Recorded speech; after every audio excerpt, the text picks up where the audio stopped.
Chevra since that night at Baptiste's place.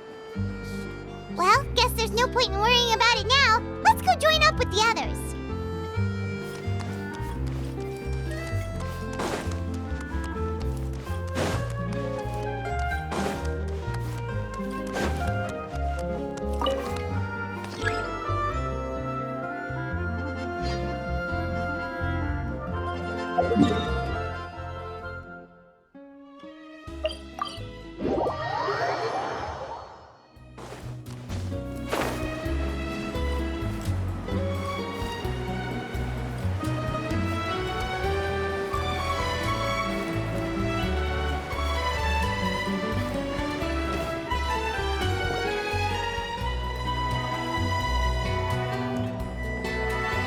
Good morning! Hayaka and I were just talking about you. Is Chevra still not joining us today? Probably not. We haven't seen her either. Huh? That's such a pity. Director Farina said that we've only got a few small scenes left before wrapping up the entire thing. She even said that she'll get me into a couple scenes, so everyone will have a chance to shine in front of the camera. We were also planning on having a victory feast once we're all finished filming. You can join us, right? If only Chevros was here. I still haven't taken a photo with her. I'm afraid that can't be helped. Those special patrol folks are like phantoms when they've got a case on their hands. But to be honest, I'm even more concerned by what I read in the Steambird earlier this morning. It said that the killer in the murder case was none other than the author of the Two Musketeers. Oh yeah, I heard about that too. He came forward and confessed his crimes, but gave no explanation as to why he pulled the trigger. We didn't know about this case at all when we joined the film. Is it going to affect the reception of our work? From a pure publicity standpoint, this will draw a lot more attention to our film. I have to say, though, that no director can be perfectly comfortable with garnering attention through means other than artistic skill. To be fair, I feel like that ship sailed the moment you allowed yourself to be named as the director on our posters. It's not my fault that I'm super popular. What was that saying again? My popularity has, Sunk to an all-time low? spread to the four corners of Teyvat.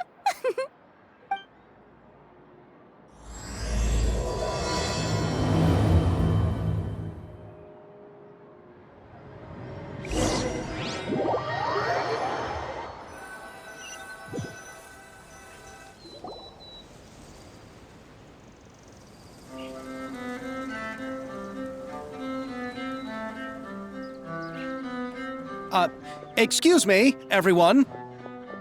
Xavier! Feels like it's been ages since we last saw you. I've been talking nonstop with the Film Association, and I'm absolutely swamped trying to coordinate the film's marketing. So forgive me for not being around more often, but please believe me when I say that I will make sure everyone's hard work gets the exposure it deserves. Oh, seems like you've been fighting your own battles.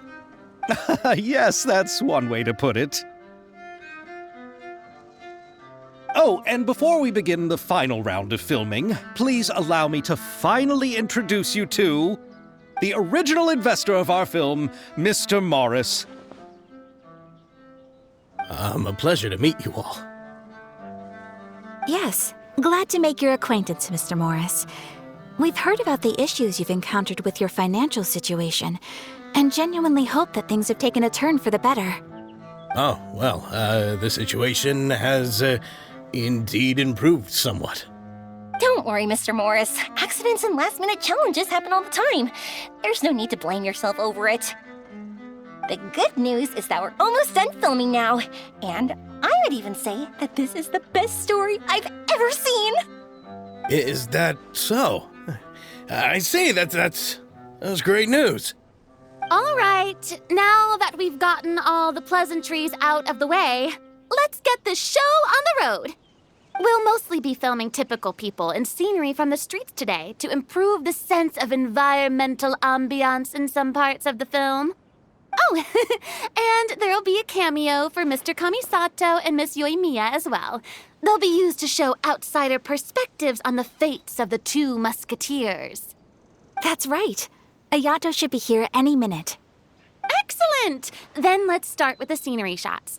Camera and clapper loader, you're up. Yep, we'll be ready. Remember, all we need are some wide zoom shots of the streets. If you happen to find some particularly lovely patches of flowers and grass, feel free to grab some close-ups of those as well. Ready? Lights! Camera! Action! Okay, now move the camera slowly. Try to focus on that flower. What's wrong? Just adjust the focal length a bit. Something the matter? Huh? But wasn't it working fine for all the days before? Veronique, can we try a different camera? No problem. How about this one? All right, let's give it another try. Lights! Camera! Action!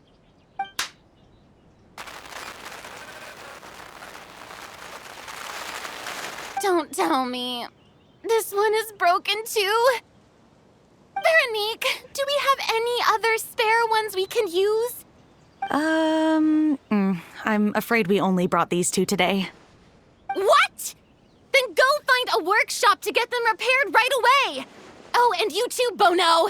Go find our spare camera in the warehouse and bring it back to the set. On it. Greetings, everyone. My apologies for the delay. Is something the matter, Ayaka? It seems like there are some issues with the filming equipment today. We're stuck for the moment. I see. Well, let's not just stand here twiddling our thumbs. Actors, to the makeup booth. We'll start on the next scene as soon as we get a working camera. The people at the workshop told me that the part which holds the lens in place seemed to have fallen off. That's super strange. It was perfectly fine just yesterday. Well, no time to dwell on that now. Let's get back to filming. Ahem! Quiet on set! Places, everyone! Lights! Camera! Action! By the way, have you heard about that recent murder case? Yes, I have. It seems that they've caused quite the commotion in the city. I heard that the chief of the guards is so mad about not catching the culprit that he's about to explode. Oh? I find that quite hard to imagine, considering how he already looks most days. Director, we have a problem. Oh, we're in the middle of a take! Couldn't you wait until we wrapped up this scene? No, Director, our film, all the finalized film that we've been keeping in the case has disappeared. Oh, wait, well, what did you say? Mr. Bono, please take me to where the film was kept right away. I'm coming too. No, Yoimiya, you have to stay here. Oh. Okay, listen up. Everyone who's not working on this current scene can go with Bono to look for the film. Everyone else, stay put and wrap up the scene. Unbelievable. How could all these problems happen in just one day? We're back. How did it go? Did you find the film? We found it in the sewers. Huh? In the sewers? Is the film still okay? We discovered it just in time, so we should still be able to salvage it. The others are checking now to see if we lost any specific scenes. You scared me for a moment there. I nearly thought we had lost everything.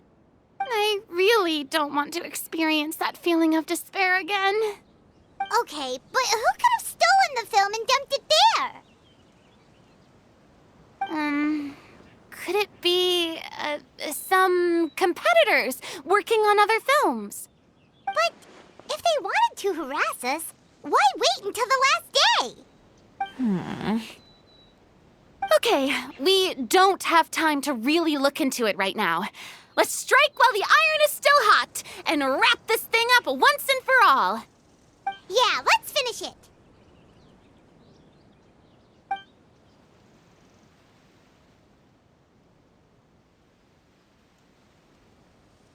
I would like to officially announce that our entry to the festival, The Two Musketeers, has now concluded filming! Paimon is spent. It's so late already. Even though the filming process proved to be extremely challenging, everyone provided valuable and unique contributions to the final product. Thank you all for your dedication and support. And just like Director Farina, I would also like to extend my most heartfelt thanks to all of you. Really, you've all helped me so much. All right, let's save the awards speech for later and hopefully also get some rehearsals in before the real thing.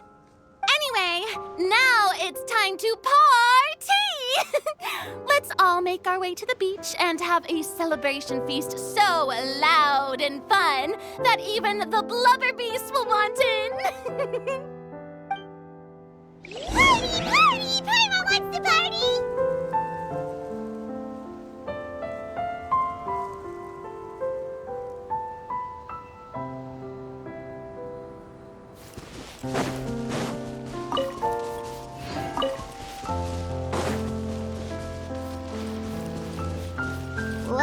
Have you ever seen a fireworks show, Mr. Morris? It's pretty amazing. I'm afraid I haven't, but I'll take your word for it.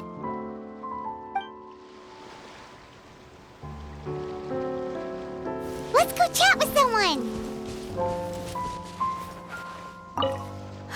This is turning out to be quite the party.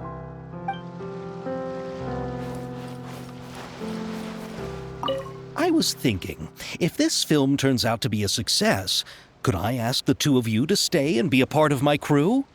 Of course, I'll definitely increase the pay for next time. I'd be more than happy to, Mr. Xavier. Thank you for the offer, Mr. Xavier. But I've made some plans to go on a journey to the other nations once the festival is over. Is that so? Well, then in that case, bon voyage, Miss Veronique. Please feel free to get in touch once you've returned to Fontaine.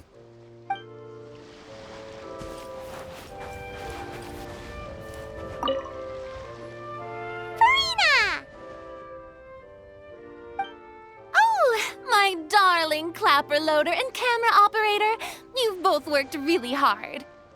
Paimon thinks you worked even harder than us. Honestly, Paimon was getting a little tired of playing with the clapperboard by the end of it. Worst of all, Paimon started having dreams of you shouting, "Lights, camera, action!" into Paimon's ears. The actual dream can't even start until you've yelled that. Hey, if anything, shouldn't I be more grand and delightful than your dreams? We've been through so much together, and that's how your brain remembers me? That's not Paimon's fault. We've just used the clapperboard too much lately. Anyway, what's most important is that we've wrapped the film. I'm pretty confident that we'll take first prize. Hey, no need to mention the official name. Wait, now that you mention it, if we did win the prize, would Farina just get a statue of herself? Come on, I don't need that kind of attention. Xavier can accept the reward on our behalf. But just imagine! Farina accepting the Farina Award and holding a Farina statue. I'm going back to my dessert now. You all can keep discussing that on your own.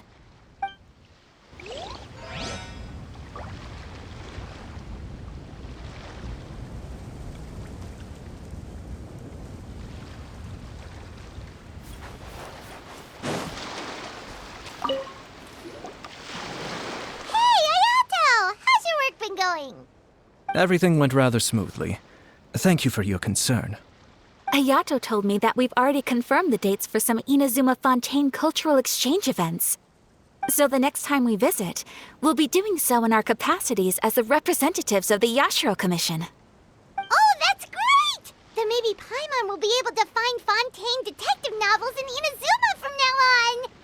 Oh, wait. Wouldn't Yae Miko get upset if that happens?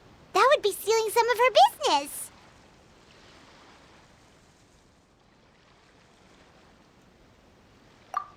You've got a point. She's always complaining that light novels have become bland and too predictable after all. The cultural exchange won't only feature literatures of both nations, of course. We have also made plans for cross-cultural engagements in the fields of gourmet cuisine, toy making, and artisan craftsmanship. Whoa! Paimon's getting super excited now! When the time comes, be sure to visit and participate in all the events.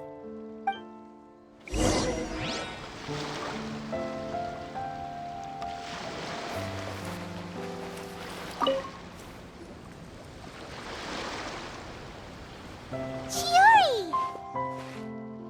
Hey, you two. Are you not really into these kinds of big social occasions? Not particularly. But this is still better than Fontaine Fashion Week. But if this film becomes a big hit, people will definitely come flocking to your shop. Yes, that's highly likely. As long as the film can premiere as planned. Are you still worried about the case? That and all the obstacles we had to face today. You're right. It's as if all our bad luck just manifested at once. But why today of all days? No, it's nothing. We've already delivered the film to the editors, so there should be nothing more to worry about. How are you doing, Mr. Morris? You having a good time? Well, you could say that. Do you happen to know when the party is scheduled to end? Judging by how much fun everyone's having, I'd say probably not until well after midnight. Is there something that you still have to take care of at home, Mr. Morris? Oh, well, I'm just not a late night person, so I might take off shortly. Oh no! Silly me. I almost forgot something super important. Oh, what is it? I prepared a whole batch of fireworks for the party, but I forgot to bring them over from the warehouse. Fireworks, you say? Well, that's, truly a pity. Sorry things didn't go as planned. Could you help me carry them over, Mr. Morris? I won't be able to fetch all of them by myself. Me? Are you sure that you can't find anyone else? I just wanted to make this a surprise for everyone. The warehouse isn't far from here. We'll be there in no time. Pretty please, Mr. Morris. These are some of the best fireworks I've ever made. So I also want you to see them before you leave. They're stunning. I promise that they'll be a once-in-a-lifetime experience that you'll never forget. But... It's okay. Just come with me. If we're sneaky enough, nobody else will see us leaving. All right. The warehouse is right over here. I moved the fireworks there in advance, so it shouldn't be too much work bringing them back. It's still a ways away from the party. Sorry about that, Mr. Morris. It's probably because I'm used to carrying fireworks all the time, so it doesn't feel like a lot of work to me.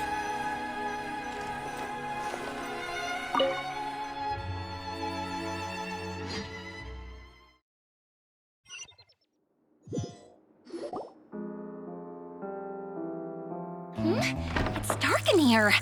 Wait here, Mr. Morris. I think the light switch should be somewhere over here. Why did I have to get roped into this? What was that?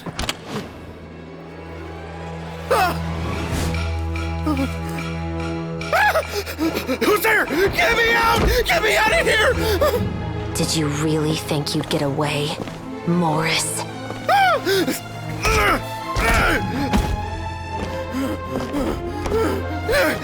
You've got the wrong guy. It wasn't me. I'm not the killer. You know, Eliza died a far more heroic death than this. She fought your assassin to the end, to save the children she had hidden beneath the floorboards.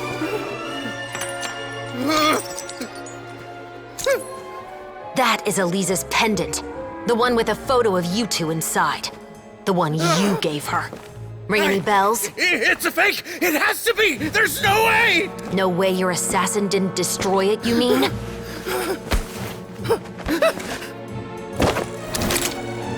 Did you ever love her, Morris? Or was killing her always the plan? No, please. Listen to me. I told Eliza to keep us a secret. I paid her plenty for her silence. I never thought she'd keep the child. Everything was gonna come out, and I had no choice. She forced my hand. No! I'm begging you. I have money. Just name your price, please. You can keep your Mora, and you can go to hell.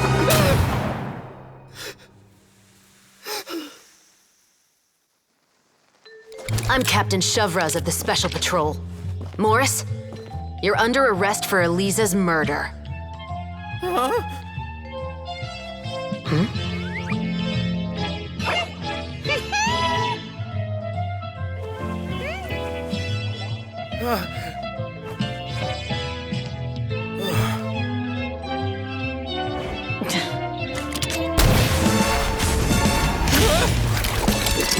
You're under arrest too, prop manager Veronique.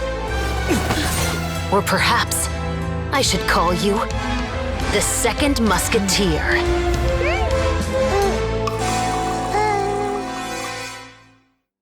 Wait, what's going on?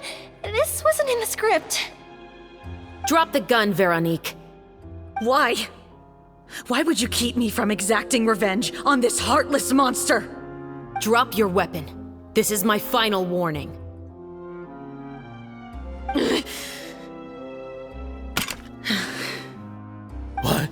What is going on? Do I have to spell it out for you, Morris? Everything that took place just now was staged to get you to confess the truth. But this last part is all improv, of course.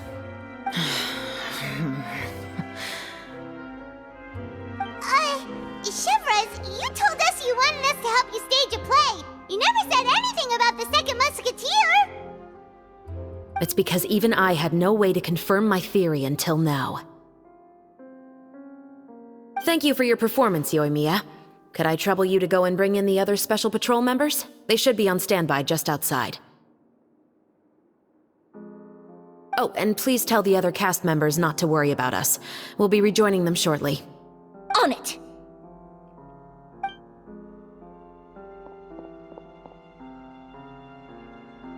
So what do you think, Morris? Care to talk about what happened 20 years ago? My patience is limited, you know. Don't force me to take you back to the interrogation room. I'd wager that you wouldn't last for more than a minute in there. With the recording we made, you have no chance of winning in court.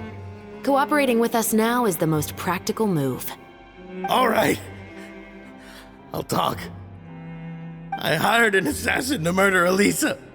She once worked as a maid on my family's estate. She was very beautiful, and after some time I fell for her. We kept our relationship a secret and carried out an affair for some time, but it wasn't long before she became pregnant. And if my parents ever found out, they would have stripped me of my inheritance and status, driven me out of my home. I also didn't expect Eliza to insist on bringing the pregnancy to term. She even asked me to leave my family and travel far, far away with her. She believed that you were truly in love with her. I didn't have a choice. I gave her a large sum of Mora, told her to leave the family and to get rid of the baby. But then years later, she sent me a letter. There were photos of 2 children, and she even asked if I could find some time to visit them. Huh? 2 children? Paimon thought Baptiste was the only... you mean... Even if she had the children against your will, you could have just ignored the letter entirely. Why kill her? I had just gotten engaged to be married to an heiress from another wealthy family. So if anyone were to find out about Elisa, my life would be completely ruined. I didn't have a choice. No. You always had a choice. You just made the wrong choice. Again.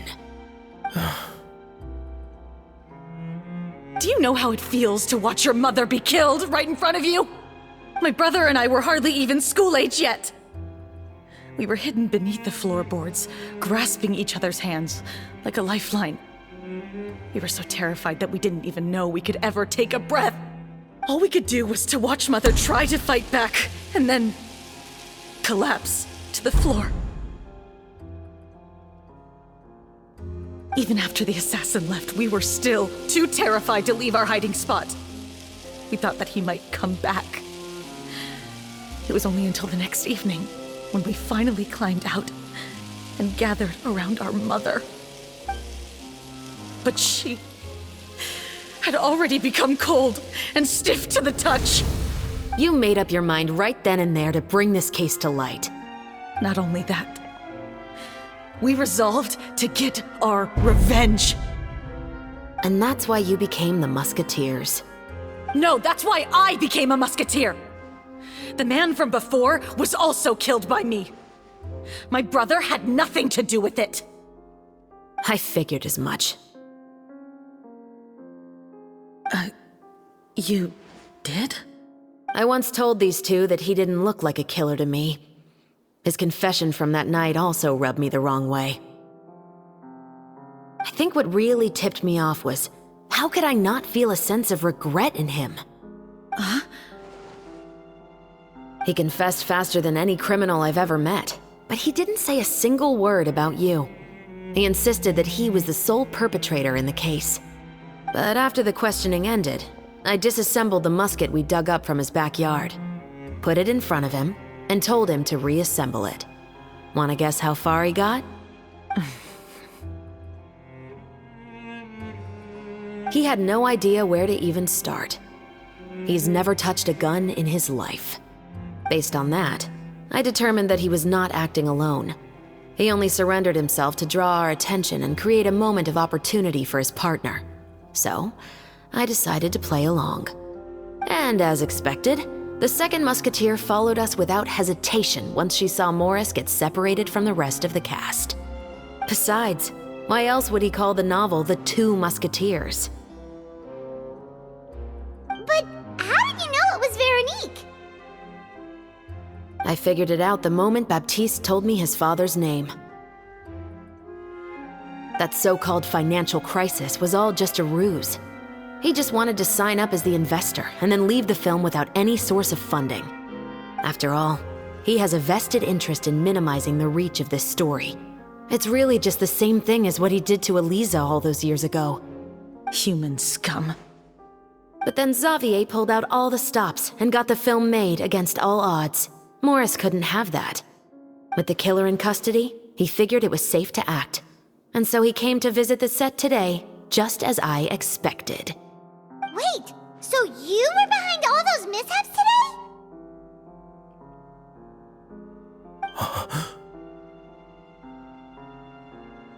As for the identity of the second musketeer, I assumed they'd probably stay close to Morris and look for an opening. And if they already knew that Morris was the film's investor, then that narrowed the list of potential suspects as well. Furthermore, being the props manager would allow the culprit to avoid scrutiny by purchasing mechanical parts in the name of the crew. With that hypothesis in mind, I went back to check Baptiste's orphanage adoption records. Guess whose name I saw on the same page, just a few lines from his. My brother. He trusted you. As in, he trusted me to perform the deed on his behalf? He trusted you to stand on the side of justice. I am. I thought you could do it as well. Oh, the look on your face when you told him to go to hell. I really thought you'd put a bullet in his brain. You know what he has done. Are you telling me that you'd rather see him spend the rest of his life living like a king in the fortress of Meripede? I will never be able to forget the feeling of my mother's cold, lifeless hands. And you would call this ending fair? Is this what you call justice? I won't lie, Veronique. I did hesitate when your brother first told me about the truth. I wondered. I agonized over whether I should really put a bullet in his head. So why don't you? Because that should never be how justice is carried out in this world. Perhaps, to you, justice is simply reciprocated. An eye for an eye, and a life for a life. But everyone has their own understanding of justice. If everyone were to pursue their own definition of it, there would be no more order in this world.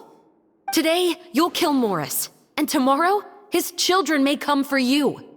The world cannot render judgments based on a desire for revenge. That will only lead to a cycle of revenge, as well as the destruction of order and civilized society. Fontaine is founded on a set of laws and a standardized code of justice. That is why we are the nation of justice. But with all that said, I will promise you this. Morris will not lead a cushy life in the fortress of Meripede. Chevreuse, the rest of the special patrol is here. Thank you so much, Yoimiya. Letelier, Terena, please take them away.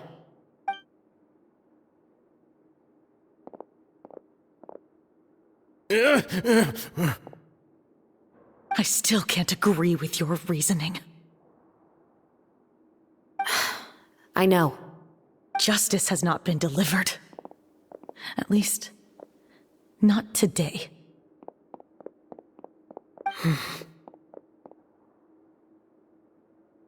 Chevreuse. Let's go. We should give an explanation to the crew.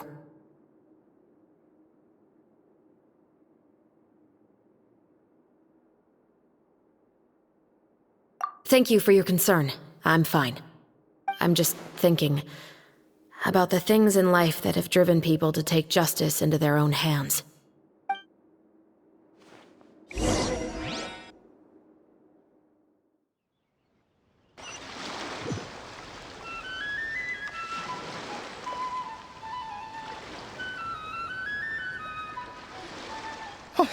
Who would have thought Morris would turn out to be... I'm at a loss of words. How could he have done something like this? I'm just glad that you're all safe and sound. Who knew that such a labyrinth of cases would be behind this story? Well, what should we do now? We have a finished film, of course, but should we still go ahead with the premiere? What do you mean? Shouldn't you be even more motivated to spread the word now that you've learned the truth? Chiori is right. I'd also like more people to see this story for themselves. But the real ending of the story seems to have deviated somewhat from the one in the script. Is that still acceptable to you, Miss Chevreuse? The call is yours.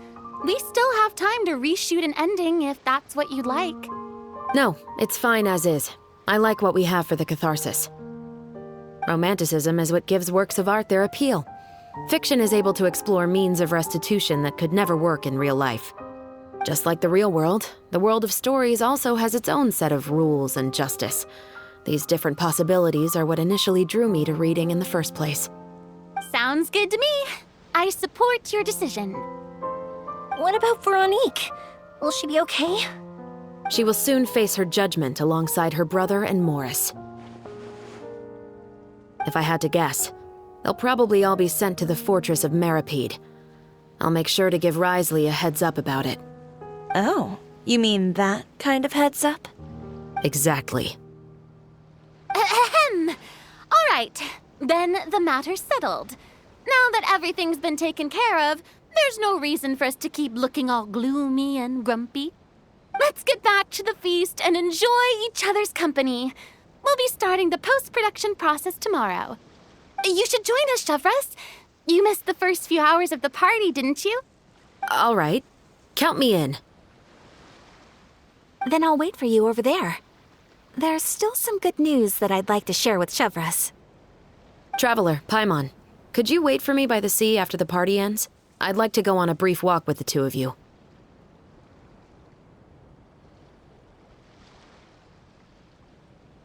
Thank you very much.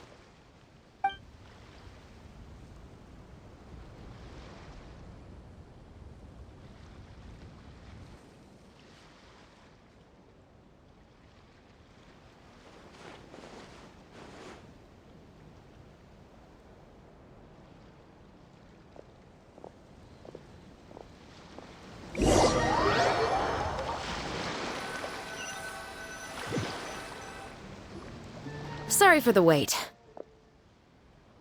Oh, we weren't waiting long at all. Is there something else you wanted to tell us? No, I don't have anything new to share. I just felt that since you were my investigation partners, I should have another conversation with the two of you.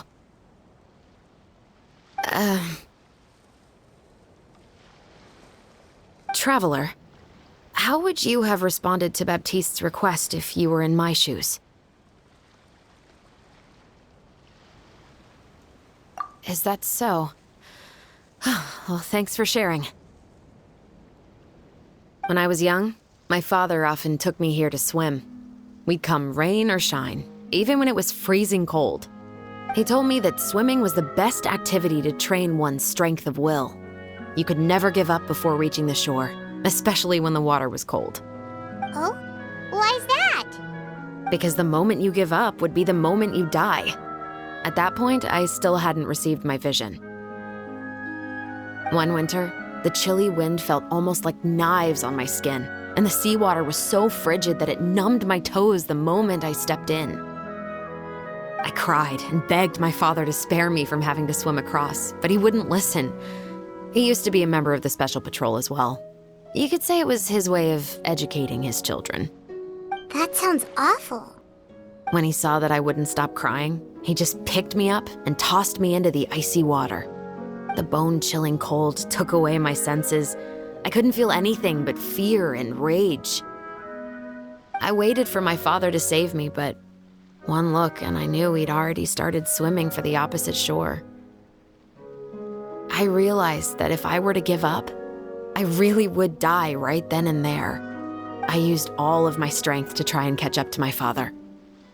Those few minutes felt longer than my whole life up until that point. I did, however, make it to the other side. I've never felt afraid about anything in my life after that, nor have I ever cried again. That way of teaching would have never worked on Paimon. Yeah, I don't think that was the right method for anyone. It's just that, working now as I am in the pursuit of justice, I still sometimes feel like I've been tossed into that winter sea all over again.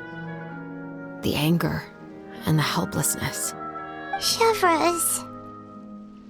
But the worse I feel, the more I know to never give up.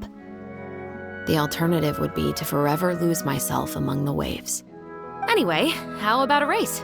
Neither of us will drown, but we can still see who swims faster. You guys go ahead. Paimon will grab the clapperboard to mark the start of the race.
Sorry for the wait.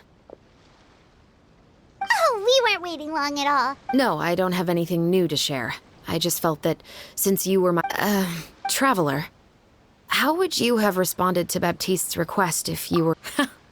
When I was young, my father, he told me that Oh? Because the moment you... One winter, I cried, and That sounds... when he saw that I would... The bone-chilling... I waited for my... I used all of... I've never felt afraid about any... That way of teaching... Yeah, I don't think that was the... It's just that, working now as I am in the pursuit of justice, Shiver. but the worse I feel, the... Anyway, how about a race?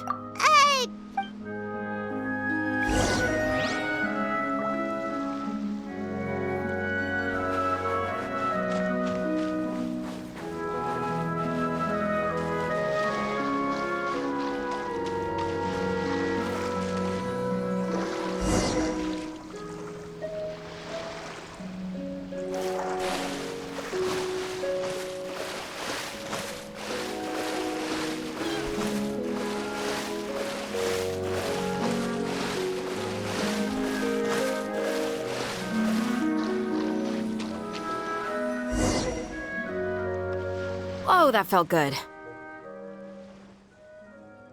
You were so fast in the water, Chevros. You were swimming even faster than Paimon can fly. So, about the Special Patrol, did you join because of your dad? Partly, but I'd say I was more inspired by the heroes I read about in stories growing up. Oh, so it's due to your love of stories. Of course, it was only after I joined the Special Patrol that I learned that truth is often stranger than fiction. Come on, let's walk a bit more.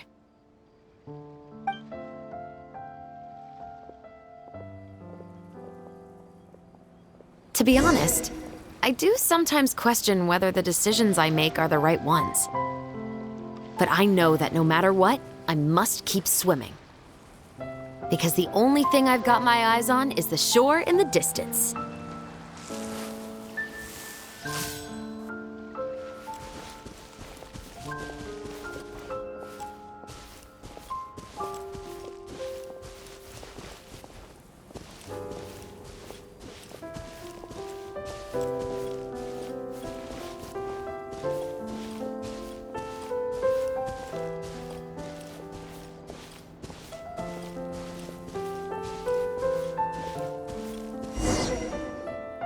Thank you for coming on this walk with me. I feel a lot better after getting all that off my chest.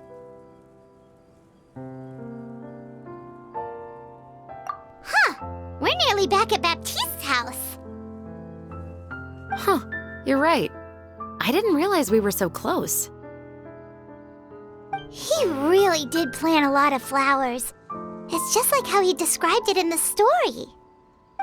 Huh? Wait. Paimon, Traveler, look! The rainbow roses in the garden. They're in full bloom now.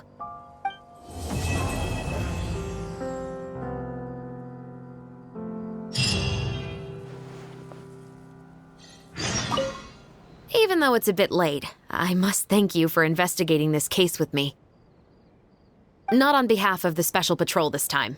It's a personal expression of gratitude from yours truly. Oh, you want to hear more about my father? To be honest, I didn't spend that much time with him. He was always busy with the Special Patrol, so he would often return home really late at night. Some nights, he didn't come home at all. Once, he didn't come home for a long time, maybe a whole week or so. When I went out to buy food, I learned that he had become a criminal, and by extension, that made me a criminal's daughter.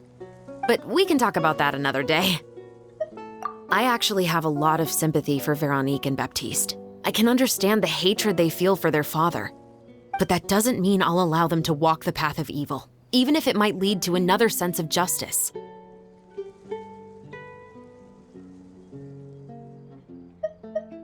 Films are different from the real world. They're a form of art and represent the wishes in people's hearts. I adore the Two Musketeers, and I'm very happy to have had the opportunity to act the role as one. I can't wait to catch the film when it premieres in the Opera House. I'm looking forward to seeing the audience's reaction to the climactic ending.